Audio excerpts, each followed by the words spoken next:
Olá, olá, galerinha do sexto ano, tudo bem com vocês?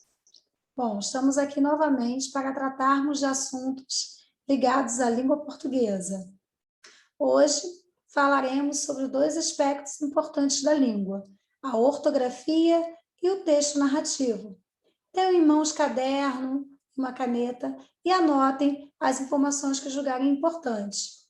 Nós vamos começar falando sobre algo bem bacana, que é a ortografia das palavras. Bom, vocês sabem o que significa a palavra ortografia? Ela vem do grego e orto é ortos, que quer dizer correto, e grafia é grafê, que quer dizer escrita. Então, é a escrita correta das palavras. A ortografia nada mais é do que o conjunto de regras que institui a forma como escrever as palavras, né? Instrui a gente a como escrever as palavras e empregar sinais de acentuação, sinais gráficos, entre outros aspectos e a própria pontuação também. Bom, vocês já ouviram falar de algo chamado acordo ortográfico? Pois bem, se não ouviram, nós vamos falar um pouquinho sobre o que foi esse acordo. O acordo, ele se tornou obrigatório em 2016. As mudanças acordadas se tornaram obrigatórias em 2016. O acordo nada mais é, gente, do que uma forma de padronizar a ortografia.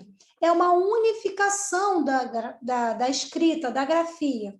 Por quê? Porque a língua portuguesa ela não é falada só no Brasil. Não sei se vocês já ouviram falar disso, mas a língua portuguesa ela é falada em outros países também, como Brasil, Portugal, Guiné-Bissau, Angola, Moçambique, Cabo Verde, São Tomé e Príncipe e Timor-Leste. Então, esses países todos aí que eu falei, eles falam o português, lógico, com as suas variações, mas usam a língua portuguesa como idioma oficial. Então, o motivo principal do acordo ortográfico, que começou a ser realizado assim lá em 2019, várias reuniões com os representantes desses países se reuniram, né, os estudiosos, para promoverem algumas alterações. O motivo principal foi exatamente esse: a unificação da grafia escrita, tá? Então, todos os países que falam, que têm a língua como oficial, que têm o português como língua oficial, passaram por essas modificações que eu vou citar aqui. Então, não é algo que aconteceu só no Brasil, e sim em outros países que têm a língua oficial, a língua portuguesa, né, o português, como língua oficial. São mudanças muito grandes? Não, não são mudanças muito significativas. Tanto é que elas afetam apenas 5% das palavras, mas que são mudanças que devem ter a nossa atenção. A primeira delas é o próprio alfabeto, né? O alfabeto não continha as letras Y, nem K, nem W. Com o novo acordo, passou a conter.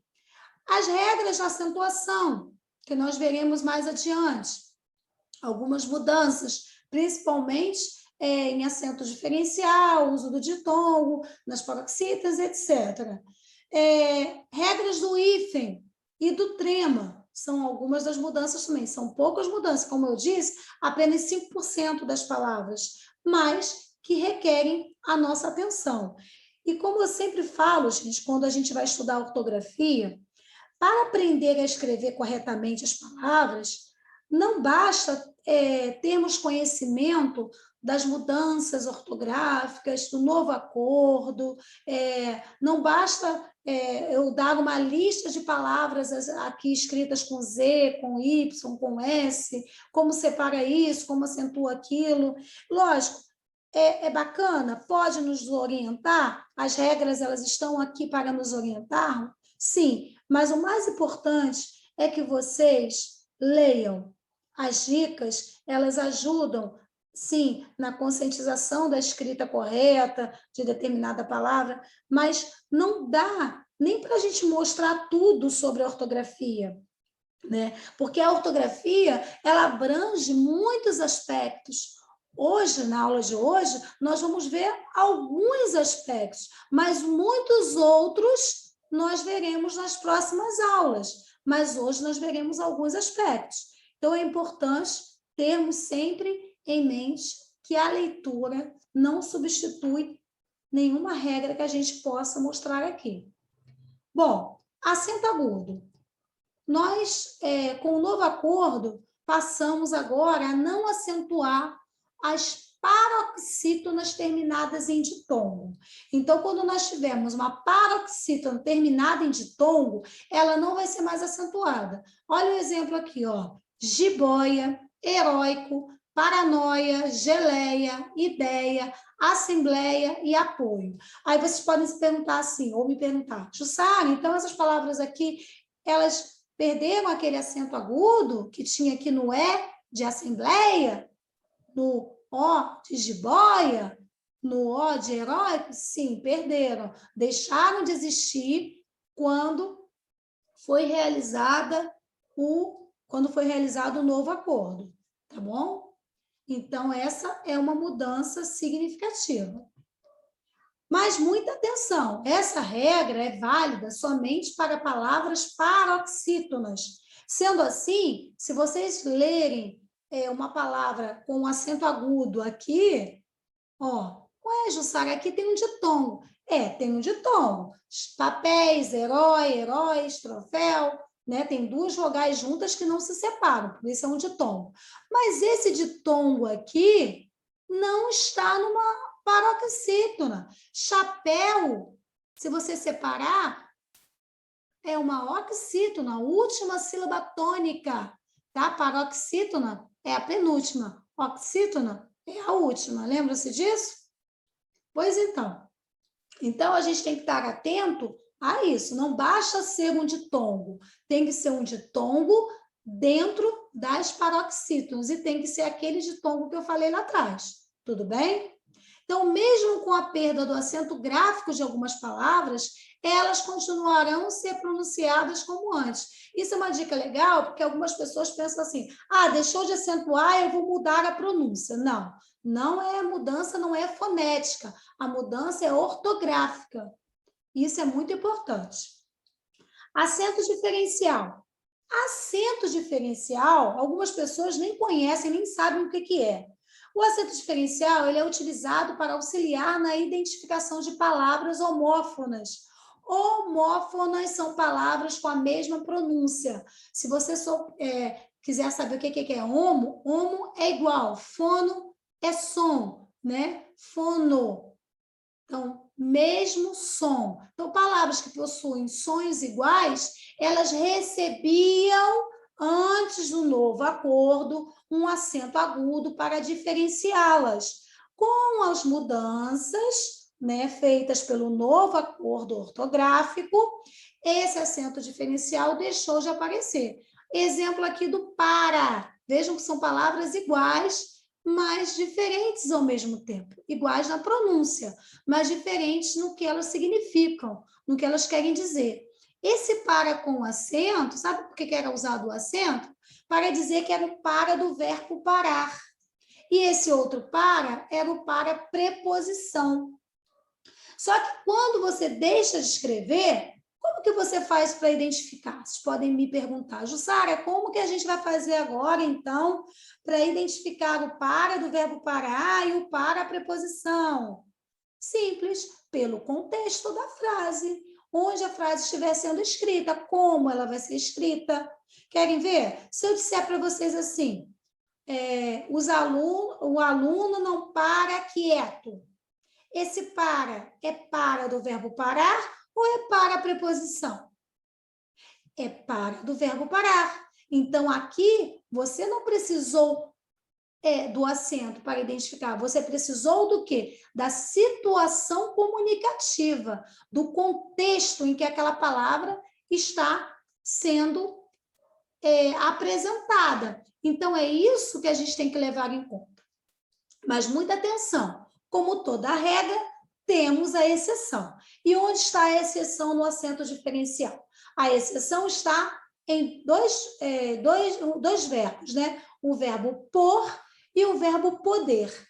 O verbo por, para ele não ser confundido com a preposição por, né? Ele vai continuar com o acento, tá? Então, se eu escrevo, eu vou pôr os livros sobre a mesa. Esse pôr é do verbo colocar, né? Pôr. Então, aqui vai ter acento. Nesse caso, vai ter acento. Agora, você fala assim, eu vou por aquela estrada. Aquele por é preposição. Então, não vai receber acento. Agora, no caso do verbo poder, quando ele for conjugado no passado, ele vai receber o acento circunflexo. Quando ele for conjugado no presente, ele não vai receber o acento circunflexo. Então, isso é importante a gente guardar, tá, gente? Atenção a essas situações aí. Mudanças no emprego do hífen. Hífen é algo que muita gente se confunde, e é normal, a gente precisa estar praticando, foi aquilo que eu falei, a questão da leitura, né? Quanto mais se lê, mais você escreve melhor. E você escrevendo também, escreve melhor ainda. Então, a prática, a repetição, faz com que a gente não esqueça. Mas vamos lá. O hífen. Mudanças, alterações, o que permanece igual, o que mudou, nós vamos usar o hífen quando o prefixo terminar por vogal idêntica que se inicia o segundo elemento. O hífen, gente, é aquele morfema, aquele pedacinho colocado antes da palavra. Então, eu tenho aqui, olha, alguns prefixos. Ante, neo, tele, micro, micro e contra. E tenho as palavras. Vejam que aqui permaneceu igualzinho, não tem aqui nada de juntar. Vamos permanecer separando anti-inflamatório por hífen, micro-ondas por hífen, micro-organismo, contra-ataque, teleentrega, neo-ortodoxo e entre tantas outras. Quando a gente vai continuar separando por hífen? Quando o prefixo terminar por vogal idêntica que se inicia o segundo elemento. Já não vai acontecer isso quando forem vogais diferentes. Então, se forem vogais diferentes, vamos juntá-los. Ó, infraestrutura. Quem é o prefixo? Infra. Juntou por quê? Porque infra termina com A e estrutura começa com E. Autoestrada. Auto termina com O e estrada começa com E. Autoescola, a mesma coisa. Ó, videoaula. Junto ou separado? Junto, professora. Por quê? Porque vídeo termina com O. Aula começa com A. Então, vamos juntar, professora. Isso aí. Usaremos hífen sempre que o segundo elemento começar por H. Então, se você tem lá uma palavra que você sabe que vai começar com H e você vai usar o prefixo, você sabe que vai precisar usar o quê? O hífen. Então, gel, história, subhabitação, mini hospital e por aí vai. Já não se usa o hífen quando o prefixo terminar em vogal, tá? E o segundo começar com H, com R ou S. Então, isso é importante, tá? Se a palavra seguinte ao prefixo começar com R ou S, você vai juntá-las. Por isso que autosserviço é junto, contra-regra é junto, contra-senha é junto, neorrealismo, ultrassom, antissemita e por aí vai. Então, é muito importante estarmos atentos e anotarmos essas regras aí, ok? Atenção! Se o prefixo terminar com consoante, usa-se hífen se o segundo elemento começar com a mesma consoante. Então, neste caso aqui, já não é igual lá ao uso do R e do S. Lá era diferente, tá? Vogais diferentes. E consoantes também. Aqui, consoante igual à palavra que está iniciando. Então, hiper, requintado. Hiper termina com R. Requintado inicia-se com R. Interracial. Interracial. E super romântico. Super romântico. Então, perceberam? Essa é a nossa diferença. Bom, pessoal, antes de nós passarmos para o próximo assunto, que é narração e narrativa, né? Texto narrativo, eu vou ressaltar mais uma vez que a forma mais fácil de aprendermos ortografia é o hábito de leitura. Claro que todas essas regras que a gente acabou de verificar ali, entre tantas outras que nós veremos ainda em outras videoaulas, são importantes? São importantes, né? É importante consultarmos, né, essas regras para tirarmos as dúvidas quando elas aparecerem. Mas o melhor de tudo é criarmos hábito de leitura. É muito mais fácil de a gente se acostumar com as palavras, quando você tem o hábito de ler, a forma como elas são escritas, você visualiza, então você passa a se familiarizar com elas. Então, a dica de ouro para vocês, leiam livros, revistas, tudo, histórias em quadrinhos, panfletos, tudo que vier à mão de vocês, leiam mesmo. Bom, agora nós vamos aprofundarmos um pouquinho mais o nosso conhecimento sobre a narrativa. A narrativa é um gênero textual bem próximo a vocês, porque durante nossa vida escolar, nós escrevemos e lemos muitas histórias, né? Então, provavelmente, se você pensou que narração é relatar fatos, é falar sobre algo que aconteceu, falar sobre acontecimentos, né? Contar de modo detalhado uma história, você está certíssimo. A narração é exatamente isso, tá? É relatar fatos, relatar acontecimentos. Essas ações, elas acontecem em um determinado tempo e espaço. E toda narração, todo texto narrativo possui alguns aspectos, possui uma estrutura bem própria. O texto narrativo ele tem personagens, né, com quem acontece a história, tem o quê, que é o enredo, as ações, tem onde, que é o espaço, tem quando, que é o tempo. Então, a gente costuma dizer que isso tem a ver com a estrutura do texto. Então, o texto ele não é produzido aleatoriamente, ele é produzido respeitando uma determinada estrutura, né? Então, para que o texto seja dotado de sentido, precisa atender a critérios específicos no que se refere aos seus elementos constituintes. Então, como eu disse mais atrás para vocês, esses são os elementos importantes. Os personagens, bom, são peças fundamentais no texto narrativo, né? Não tem como produzir um texto sem personagem, um texto narrativo sem personagem. E aí, dentro desses personagens, você tem os principais, né? Que são aqueles que têm um papel central no desenvolvimento da ação, os secundários, que desempenham um papel menor, mas não quer dizer menos importante para o desenrolar das ações, e os personagens coadjuvantes. Esses apenas ilustram o ambiente e desempenham um papel bastante irrelevante.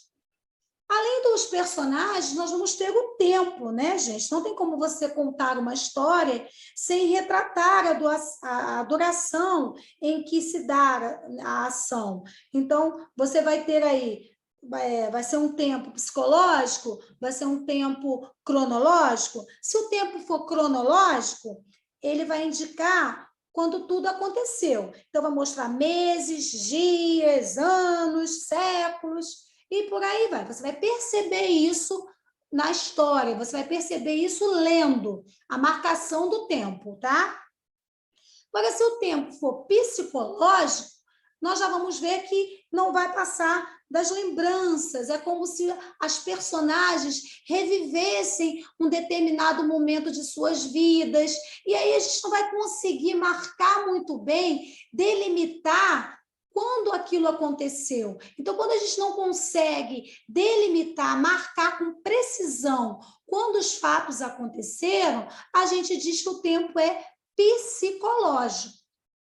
Bom, um outro aspecto também é o espaço. O espaço, gente, é onde tudo acontece, né? Onde o lugar onde toda a história vai se passar, todas as ações vão acontecer. Então, ele pode ser físico também, né? Um ambiente escolar, um ambiente de uma praia, de um parque, infinitas, tantas outras lugares aí, né? Espaços. Mas é onde as ações acontecem, onde os personagens se movem. E pode também ser um espaço psicológico. Se o tempo é psicológico, por que não o espaço não pode ser psicológico? Pode ser também, porque o espaço ele pode estar ligado a uma vivência subjetiva daquele personagem. Então, aquele espaço pode não ter existido, pode ser fruto só da imaginação, é subjetivo, não tem como você precisar a realidade. O mesmo acontece com o tempo. E, por último, o narrador. O narrador, gente, ou o foco narrativo, é como a história é vista, o enfoque, por isso o foco, né? Quem olha a história vai olhar, quem lê vai olhar sobre o ponto de vista do narrador, vai estar lendo aquela história sobre o ponto de vista do narrador que participa ou de um narrador que conhece tudo, mas não participa. Então, isso é uma escolha na hora de você escrever. Então, quando você vai escrever um texto, você pode escolher que aquele seu personagem é ele que vai contar a história e vai estar ali participando também. Ah, não, eu não quero que o meu personagem participe da história, eu quero apenas que ele conte, né? Então, eu vou ser um narrador que não é personagem. Então, narrador-personagem, a narração é em primeira pessoa. Narrador-observador, a narração, ela é feita, ela é descrita, os fatos, por alguém que está apenas acompanhando a história, a vida das personagens. Tudo bem? Bom, pessoal, por hoje é só. Vamos ficar por aqui, mas eu aguardo vocês no nosso próximo encontro e fico na expectativa que vocês possam ter aprendido alguma coisa com essa videoaula e possam, de fato, utilizar até mesmo para poder executar as atividades lá na plataforma. Tudo bem? Conto com vocês. Um forte abraço.